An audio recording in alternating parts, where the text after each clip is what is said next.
I mean, Matt Cain signed a deal for over $100 million. So did Buster. That's why we were talking earlier about, well, Buster's not doing this for the money. He must only be doing it. And again, if whoever said that to me earlier will remain nameless.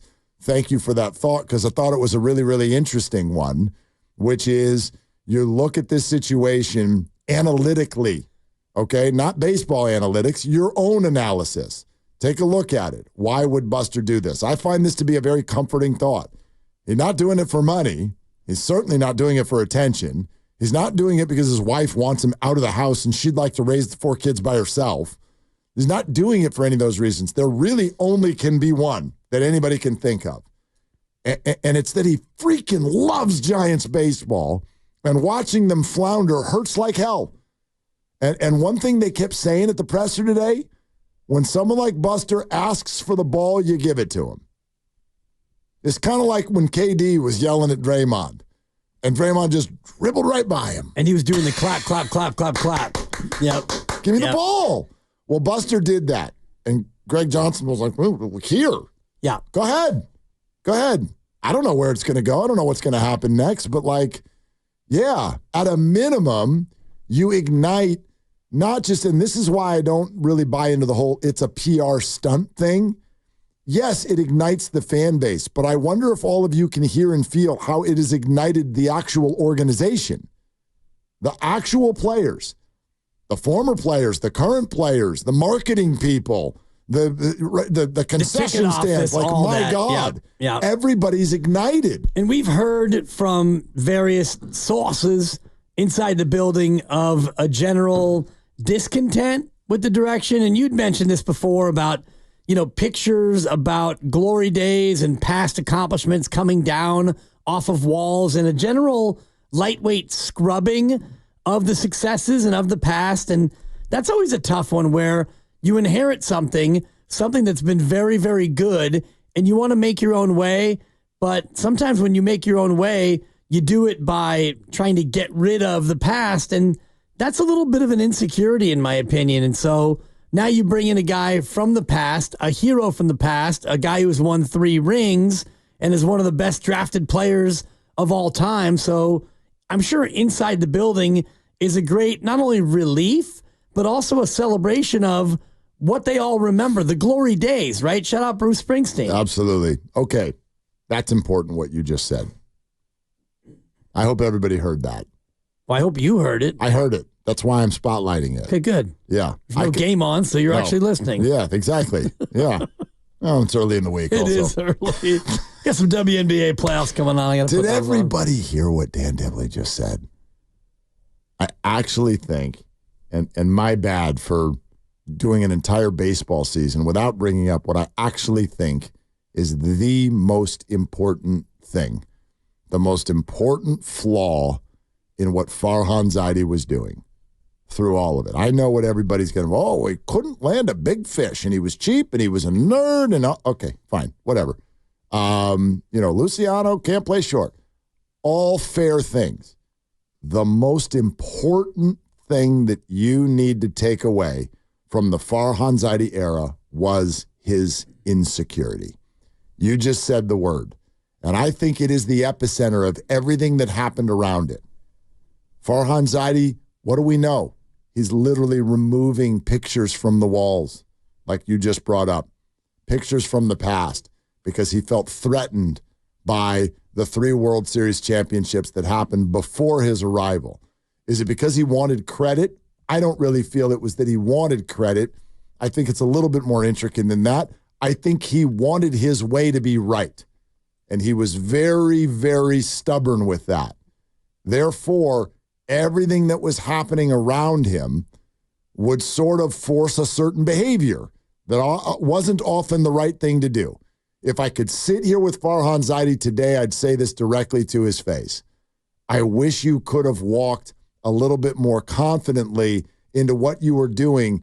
And what I mean by that is work with the past and work with the future, as opposed to being so stubborn about Tuesday. Tuesday, we're sending Matos down because we're facing a right-hander and we need Trenton Brooks.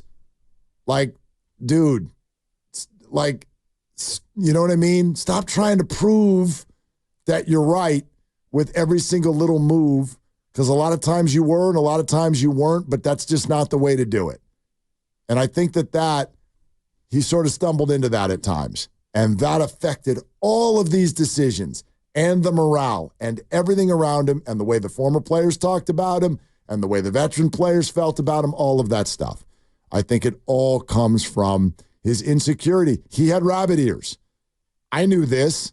You know, if there's anybody on radio or TV in town that was like, man, I hope my message gets to Farhan. He heard you. Yeah. I promise you, he heard you. He knew everything that was written. He knew everything that was said. And then he went out and he tried to prove those people wrong. And I've learned this lesson in my life too. That's just not the way to do it. It doesn't work. It doesn't help. Unless you have unmitigated success, and that's the only way that you can go about making that approach work. Because if not, then the people who you alienate, the people who you ostracize on the inside are going to be more likely to turn against you, because you are ultimately the outsider. And when you start to scrub some of the memories and you start to disrespect some of the greatness that has taken place before you, and you come in with an approach of, this is the new way, it's my way, and it's going to work. And when it ceases to work and you start to have a real struggle and you don't have the same level of success, then you're not going to have as many people standing up next to you or standing up behind you saying, no, this is the guy, it's going to work, give him more time, put your faith in him. And that's just one way to go about it, and it's a way that's not going to probably work unless you are really, really successful. Let's go to Marlon in Concord. Hi, Marlon. Thanks for calling. What's up? Marlon, you there? Yes. Yeah, Marlon. Hey, how are you? Oh, man, that was a buzzer beater. Sorry. We're about to hang the freak up on you. No, I was shopping at Safeway, man. Sorry. We'll Stay see as you in the long as you aisles. can, yeah. Exactly. What are you buying right now? Oh, man, stuff for the kids, just bread, milk, all that stuff. Bread, I milk. usually wouldn't buy for myself. Cheese, there eggs. you go. Yep. All that stuff. Oh, yeah, no there doubt. you go. I love bread. Hey, Big guys, fan. Really, yeah, I hear that in the commercial. But hey, I'm calling in because I feel like people are really piling the dirt on Farhan, and I understand why. But I think first off, he had the Dodgers cologne on him, so I don't think he and Gabe were ever really fully accepted. But what you just said before you answered the call, I think it does show a lack of confidence. You don't come in and take anything down because things were there before you arrived. But I also think that people like to kind of call the Giants fan base a bit of homers. They you got a lot of fans starting in 2010, and I think that people just couldn't let go of Bochy. They could not let go of that, and that analytics are sort of the wave of the future. So it was funny you mentioned earlier your son doesn't quite have a favorite baseball player yet. Yep. And maybe because there hasn't been anybody good for a while. But I do think that the future is less of Bochy and a little bit more of what a Farhan could be. But Farhan wasn't that guy. And the last point I want to make is them not landing the big fish. That was the kind of the things that are really on top of mind. But I think that it was a blessing they didn't get Correa and waste a lot of money there. And I do think that the having Buster on the staff is really going to hopefully land those bigger players, especially now that Chapman decided to stay. I do think that if they would have had another 100-plus season, maybe fans felt different. But anyways, hopefully the Giants will be successful, and thanks for taking my call. Marlon, thanks. That's a good call, and enjoy Safeway. I hope you go home with a lot of good stuff to eat for the kids. No doubt. Make sure you get the app and clip those coupons for extra savings. The digital deals, man, they just poof right there at checkout. It's amazing. But anyway, I will say this really quick. It's like anything else in life. Timing is everything. And I'm not saying that you would have liked Farhan if it had been a different scenario. But here's what I will say. This is just like anything else in life. Farhan followed a dynasty. Buster is following Farhan. So who's getting sort of a different landing spot? Like anytime you follow a legend, and whether this is fair or not, Farhan felt like he was following Bochy, even though they're in completely different roles. It felt like he fired Bochy. He didn't. I promise you, he didn't. Did Bochy want to go? Maybe a little bit. No, it was forced out. Maybe not. But was he forced out by Farhan? I'd argue no. They knew he was leaving the second they hired Farhan. So there were many voices in the room on that, and it was situational, and the Giants were in a bad spot. They weren't a good baseball team at that time. So he's going to be held to a standard that was very difficult. I'm fine with that. This is Giants baseball. You got to live up to that, and he didn't. But I keep stuff like that in mind. Like, what's your starting point? Of course. Well, your starting point was we're changing to a whole new direction, even though this was a direction that was wildly successful and all of us loved it more than anything in all of life in terms of baseball. And now Buster Posey is Buster. He's literally the face of all that great stuff that happened before, and he's coming in to replace someone who was widely disliked. So Buster's leash is going to be incredibly long. Someone said to me today at the press conference, I'm pretty sure there's never going to be a hashtag fire Buster. No matter what happens. I wouldn't go that far. I would. Well, there's no way any real Giants fan would even let their fingers type that. Well, if they have 3 bad years, worse years that make look like a genius, if the Buster Posey moves do not do anything and this team has 3 more years of this, if not a little bit worse, I don't know if Fire Buster will be a hashtag, but there will be some movement, and I don't think that he's going to get 10 or 15 years no matter what. No, I'm not saying that. I'm saying he's going to get respect no matter what. Yes, it's Buster Posey. We've seen some other legends be forced out or have their legacy disparaged a little bit over the time when they went into the front office. That's an interesting thought. Let's explore that a little bit more. You're listening to 95.7 The Game, KGMZ FM and HD1 San Francisco and Odyssey Sports Station, always live on the free Odyssey app, Twitch and YouTube, powered by First NorCal Credit Union. For a low-rate auto loan, apply online or just ask for First NorCal financing at the dealer. Phone line's wide open for you at 888-957-9570.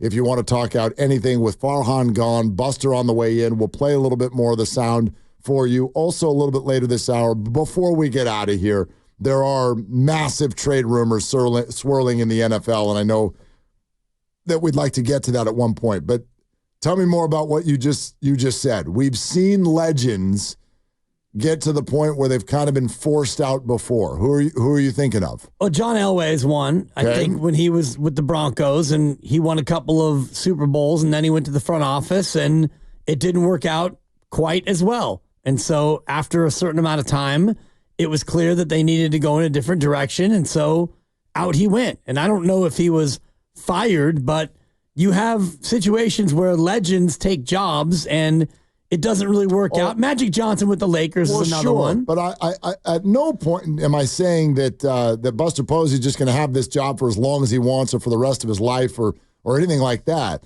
I'm simply saying that if it doesn't go well, the drumbeat for him to leave is going to sound way different than this one. Oh, for sure. And that was his only point. He goes, no matter how this goes, there will never be a Firebuster hashtag. There won't be. He's Buster Posey. I'm not saying there should be. Right. Well, whatever you want to qualify it as, hashtag or drumbeat, if he doesn't do well, if he struggles and they don't do well, and it's pretty clear that he's not cut out for the job, well, then they're going to have to make a decision. And as a part owner, he has a little bit more leash than somebody who isn't a part owner, sure. Of course. There's also this, 415 just texted this in on the Comcast business text line, and I think that this is an interesting comment because this comment was made to me at the press conference as well by somebody who is a, let's just say an interesting voice. Mm-hmm.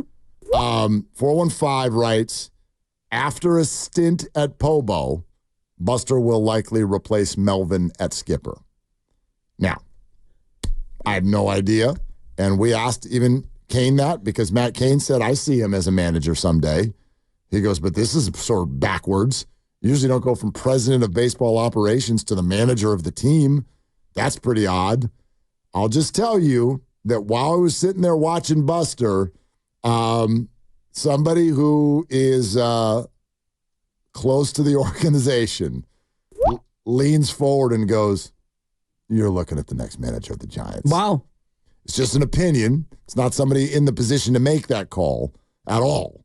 But, I don't know to what level they were kind of kidding or throwing out a prediction or whatever. But far be it from me to say that that's off the table. Of course. I'm already surprised enough that this happened this quickly. I think that he is more suited to that job than he is to this job. If you want to just look at it in a vacuum, Buster Posey as a manager of a baseball team versus the president of baseball ops, his skills that he has right now are far, far more suited to being a manager than they are to being the president of baseball ops. Having been a catcher, having played at the highest level, won 3 World Series. We know that catchers are really good managers in general. I think a third of the managers in baseball right now are former catchers. Is it really a third? I'd have to do the math specifically, but... By the way, baseball managers to me are just like the numbers of the players here in town. Like, I don't even know how many managers in baseball I could name, but go ahead. Well, you've got Stephen Vogt, right, who is a former catcher. You've got Boch. And you got sure. Bomel. Right. Right. That's 3 right there. Stephen Vogt. That you can't name people twice. That doesn't work. Yeah. Okay. AJ Hinch. Okay. He's a former catcher. I didn't even who's he manage? I do not know managers. He look up to the left. He's a manager of the ABC News is the on. Tigers, I think. Oh, okay. If I'm not mistaken. Yeah, I won't be able to fact check you at all. Does Scott Service still have a job? Or no, he lost his job this year. David Ross but he's a catcher. Ross was a catcher, right? Right? And he was managing the Cubs. Is he still managing the Cubs? Not managing the Cubs anymore, right? He went down? No, Craig Counsell now is the Cubs Craig manager. Counsell was an infielder. He's an infielder. Yep. Yeah. I don't know. That's pretty good. Feels like so this far. conversation hit a wall. Little bit of a wall. Bud Black, no. Yeah, was Mike Schilt a catcher? I don't know. Yeah, I don't either. I'm kind of with you on managers. It's like sometimes I have to look. It's like, Dude, oh my God, that guy's a manager? If you just said, how many managers could I name along with their team? I'd set the over-under at 5.5. I honestly don't know. Dave Roberts is still managing the Dodgers. I know that. Bomel's managing the Giants. We got Kotze managing the, I'm not sure what we're supposed to call them, A's. I know, right? Should we call them, remember, what did Washington, didn't they call themselves the Washington football team for a little while? Yeah. Should we just call them that? The Sacramento baseball team? Well, that's what they're calling the Utah Hockey Club, if I'm not mistaken. With the team that moved from Phoenix. The Phoenix Coyotes are now the Utah Hockey Club. Okay, yes. Great. Anyway, you get my point. Yeah. I don't know any of the managers. And you get my point. Yeah. You mentioned something earlier about timing. And I do think that that's a big thing in all of this as far as when you inherit a job. And I was thinking about the Golden State Warriors and Steve Kerr. And so I went back and tried to refresh my memory on Steve Kerr and what he inherited, because the year before he got the gig, they went 51-31 under hand down, man down, Mark Jackson. Mama. Went to the playoffs, lost in 7 to the Clippers. Yep. The roster, you had Harrison Barnes in his second year. You had Steph Curry, who was at the time, he was 25 years old. He's a good player. Averaged 24 a game that year. I like the pick. I do too. You had a 23-year-old Klay Thompson averaging 18. Mm-hmm. David Lee averaged 18. And you had just picked up a guy who would go on to be NBA Finals MVP a year later, Andre Iguodala. You had Barnes and Bogut and Draymond Green. And then you had such veterans as Jermaine O'Neal. And you had Jordan Crawford, a great player off the bench. Steve Kerr inherited quite a team.